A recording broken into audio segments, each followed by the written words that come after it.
Doon na tayo. Tumutulay na tayo sa hanging bridge papunta doon sa isla. Dito po sa municipality ng Bacuag, province ng Surigao del Norte. Ating guide si Sir Val.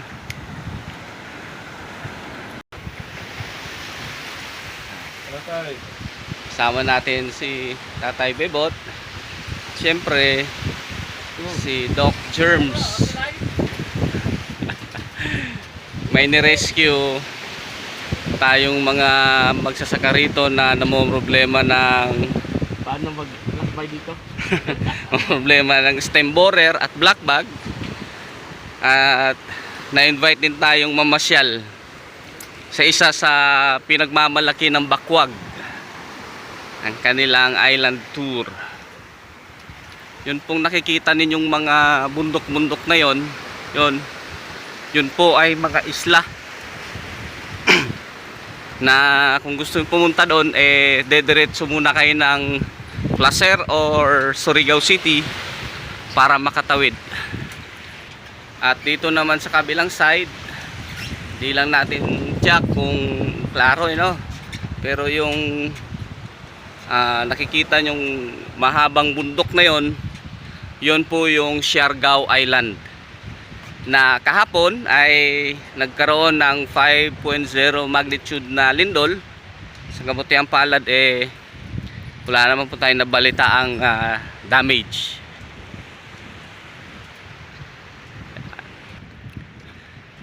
Ayan na, medyo malapit na tayo sa isla. Nangangalahati na tayo sa hanging bridge, Yan. Kung papansin nyo yung kulay ng dagat, yung tubig ng dagat, kulay green. Ibig sabihin medyo malalim po yung nakapagitan dito na dagat. Alam naman natin na dito rin po sa Surigao matatagpuan yung Philippine Trench, isa sa pinakamalalim na parte ng dagat sa buong mundo.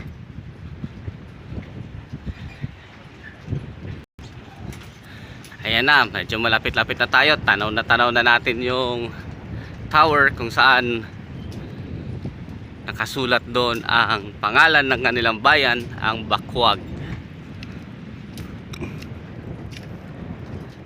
At kung mapapansin po ninyo yung mga kable na yan po ay zipline mula rito sa isla hanggang doon.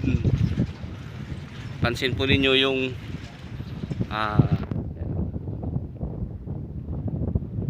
yan, ito po.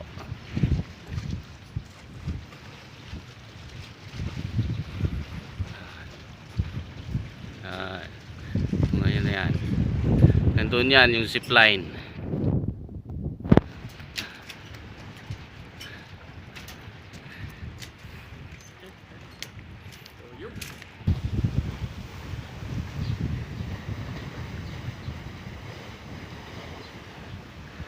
Yan, totoong kay ganda ng Pilipinas.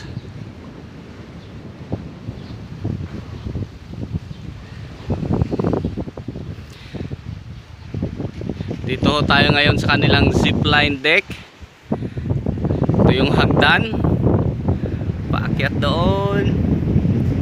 Pagdating nyo po sa dulo, tutulay kayo dyan at doon kayo mag-start mag-zipline. Siguro ang height po niyan ay nasa 100 meters pababa doon sa dalampasigan. Ito po. Yung sa baba naman ay bisikleta. Dadaan kayo sa kable hanggang doon. Magbe-bisikleta kayo sa kable. Kaya lang sa ngayon wala silang available na bike. Siargao